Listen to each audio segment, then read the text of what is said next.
Can I make an app that scans the barcodes of packaged food items and is able to identify possible allergens? It all starts in 2017 when I was diagnosed with celiac disease. After months of being sick, missing school, and unable to hang out with friends, I was brought to the hospital where numerous MRIs, CAT scans, ultrasounds, and blood tests were run, with all negative results for everything. As a Hail Mary attempt, the doctors tried running a celiac disease blood test, which came back positive.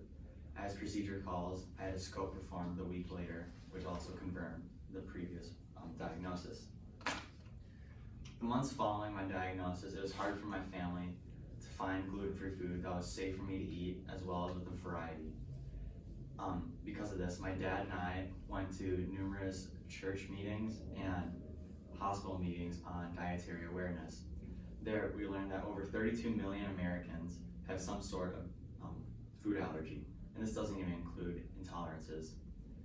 Out of all Americans and all age groups, the most common is peanuts, while kids are eggs and adults are tree nuts. As far as intolerances go, dairy is the most popular, where over 70% of the world's population is dairy intolerant.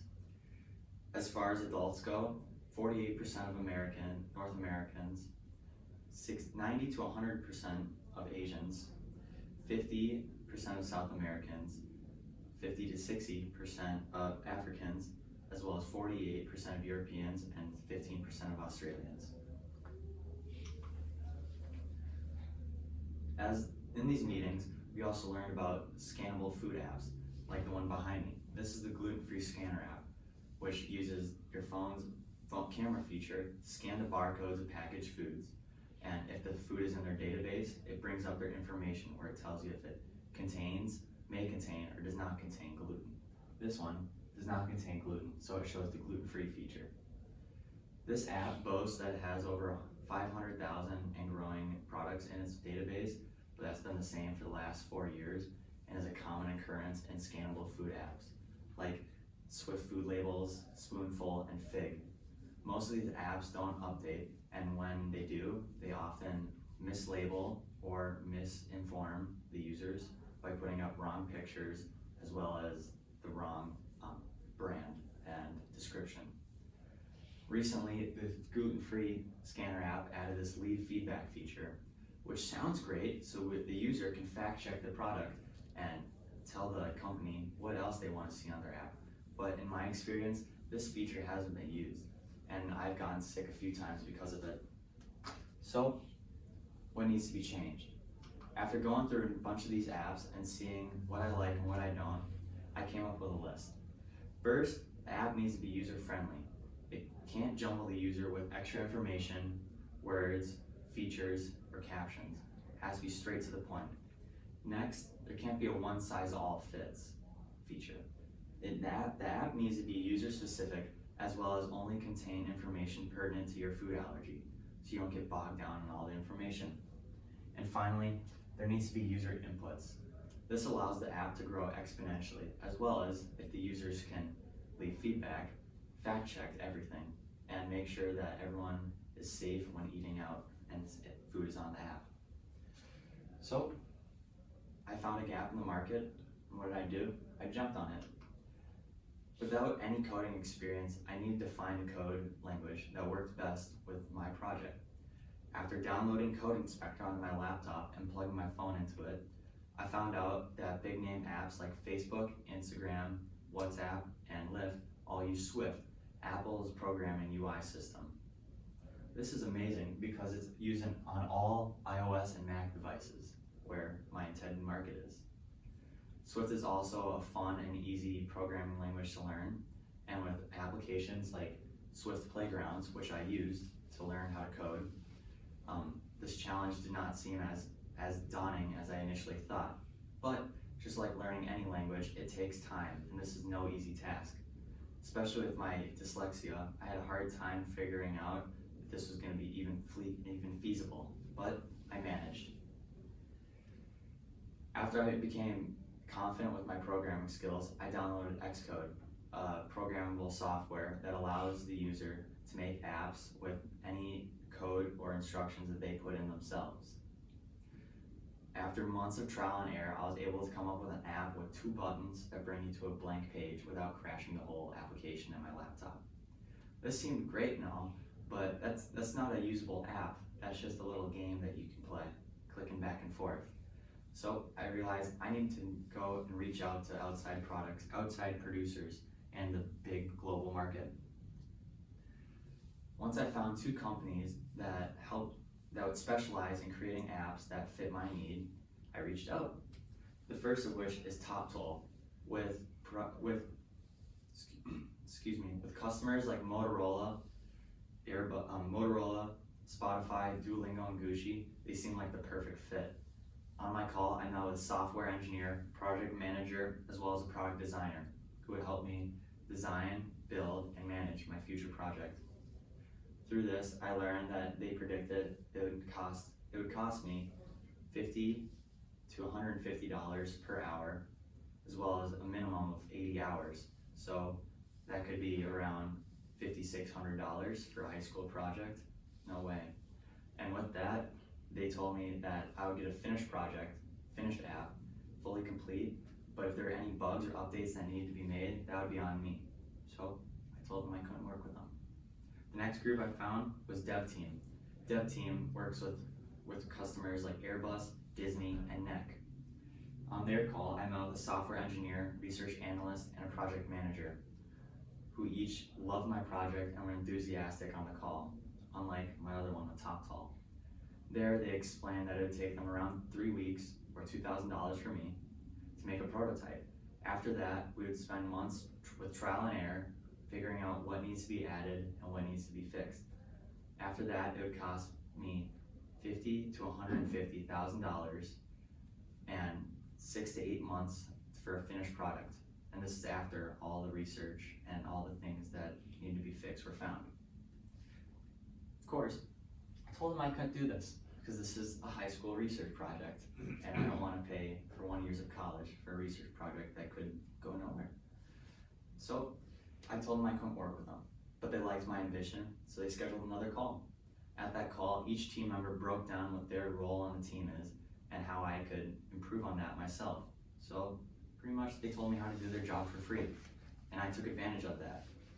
I realized that my coding skills were subpar and I wouldn't be able to get away with this on my own. So I downloaded NAC, a programming software that combines plug and play commands with traditional software programming, which was perfect for me and my minimal skills. Through this, I was able to create a demo app that could search barcodes, search by product name, ingredients, and possible allergens, keep personal information, as well as track possible allergens and products that you add. And this seems great, but I didn't have anything to add. So this is where my research came in, and I found products that were most popular in my community and added them to the software. So what is my app? Well, it's EAT. EAT has core values of nutrition, health, and lifestyle. So why did I pick the name? Well, it's catchy. It's 3 letters, looks flashy. Why not? Anyone can remember that. EAT, I wanted to grow into a company that would raise awareness for food allergies, as well as make people confident in eating processed food. So what does EAT look like? Well, you start off with a login page, protecting your user information, as well as keeping as well as allowing your friends to log in with their login, so that you can share and contrast what you pull up compared to what they pull up. This is the home screen, nice and simple. It has a product search bar where you can search the UPC number, the barcode, the numbers underneath the barcode on any processed item, the allergens, the specific food ingredients, product name, or brand. As you can see right here, Pete's Coffee, iced espresso latte, and the UPC number underneath. There's also a menu tab where you can switch between product input as well as your own information. Getting into product input, this is the product input page. If you see something that you want to be added onto EAT, all you need to do is click on this page, type in the brand, the product name, the ingredients, as well as the possible allergens and the UPC number, which are the numbers underneath the barcode. Then it'll be added into EAT's software. After I, the manager, or another manager approves it, it'll be added to everyone else's database, and anyone can search that item freely. Finally is your homepage, where your user information is stored. This is where we have your address, so we can see where most popular searches are and where the most common food allergies are from, as well as any products you added and your specific allergens, so EAT knows which products to highlight as well as which allergens to look out for. This is Saloon Tech, a company I was about to start working with. Saloon Tech works on bringing NAC apps, the software that I use for EAT, to market, as well as combining the camera feature. With Saloon Tech, I would have been able to add the camera feature to the search bar so you can search the barcode easily, as well as making this input tab less tedious. As far as the ingredients tab goes, when putting ingredients in, Apple came out with the live text feature where you hold your camera over a line of text and automatically, using artificial intelligence, scans it and puts it into the ingredients list, which is great, leaving less hassle for you, the user. Finally, the manager's page, my page. This is where I see all information that gets added, and I get to confirm, make sure that it's safe and right, and put it onto market. So all your information that you put in your inputs, I have to double check, which is great. So I make sure and I hold the accountability. Finally, what's the future of EAT? Well, I'd hopefully like to grow this into a business and bring it to market. I plan on changing the story mode to make the app more aesthetically pleasing and less dreary, as well as making a portion where users can leave suggestions for products they'd like to see in the future apps and updates, as well as leaving spots for food awareness ads, and hopefully collaborating with research institutions and universities. Thank you. All right, great, thank you. Excuse me. How did the choices you made when designing your research method impact your research process? I initially just thought I could jump into it and learn code right away, but just like any language, it takes a long time, and as I previously said, with my dyslexia, this was a task that was too big for me to take on without outside help or an alternative process. So I got humbled, you could say, and then after backtracking, I found NAC, which made it easier for me, as well as reaching out to professors at local universities who also gave me background information and insider help, and as well as giving me suggestions on how to break into the industry. Okay, thank you. How do the limitations of your method influence your new understanding?